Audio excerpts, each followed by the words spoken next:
I would say this is happening. This is definitely happening slowly. The reason why it's happening slowly is that what we call agentic AI is all of the tools that you will use to delegate a task to an AI system. And it's actually fairly hard to do it in a controlled fashion with the right governance and in a way that is making the CEO comfortable, the CIO comfortable. The reason for that is that an AI, if you give it all of the tools that you have in an enterprise, it can do everything. But you want to make sure that when you're running a workflow or a process, everything is observable, reproducible, and can improve over time. And it takes some infrastructure. You need to have the right tools in place, the right connection to data, the right management of access, and the right controls. And so the ability to provide both tranquility to CEO and CIO, but yet the flexibility of deploying the agents and giving the power of the tool to the business users is something that is hard to do, and that's, I would say, one of the big source of friction today in the enterprise. That's what we are working on addressing with our product studio, that gives you all of the guardrails and all of the governance layer and the hosting layer, so that you can deploy AI agents in the same place, they can connect to each other, and the business users can actually define the kind of process they want to automate. So we'll get there. It does take time. It takes a change in mindset as well, because the way you build software with artificial intelligence is very different from the way we used to build software, because it's non-deterministic. So we bring the mindset change by bringing our forward deployment engineers that show the way and do iconic use cases that are a way to show what we can do with AI and how this can be reproduced across the companies.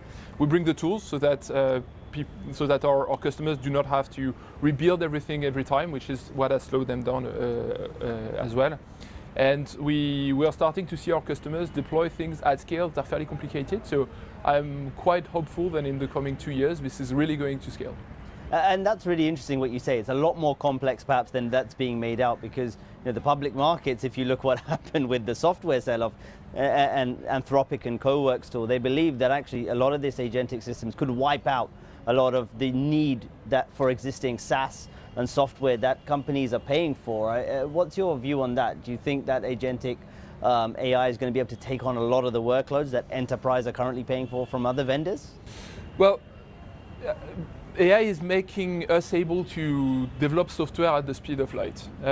So as long as you have the right infrastructure in place, you have the right plumbing, you're connected to the right systems of records, and as long as you're giving the design tools for creating applications to the business users in a way where they can just describe their needs and that's going to create their application, then we do see with our customers that in a couple of days we can create a really fully custom application to run a workflow, to run a procurement workflow, or to run supply chain workflows, for instance, in a way where I would say 5 years ago you would actually need a vertical SaaS. And so there is definitely a shift and a replatforming that is happening, where the interface is no longer the thing, where there's no longer the moat.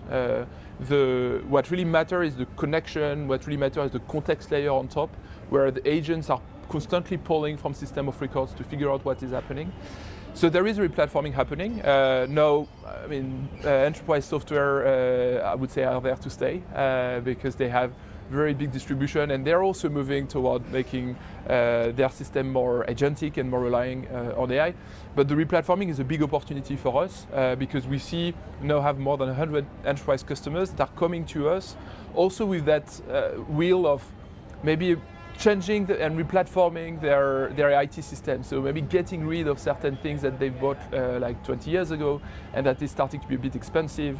It's starting to be hard to customize and to maintain. And they see AI as a way to replatform the thing so that it becomes more efficient and less costly. Fascinating. So how much of an enterprise's current SaaS workload do you think could be taken over by some of these systems? Well, I'd say the systems of records are not going to change and to move, because the data gravity remains very high. But it's hard to estimate, but I'd say everything that is too vertical is going to need to go a bit more horizontal, because the verticalization can really occur very quickly.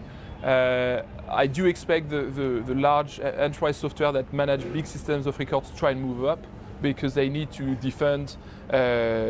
They don't want to become the system of record commodity to companies like us.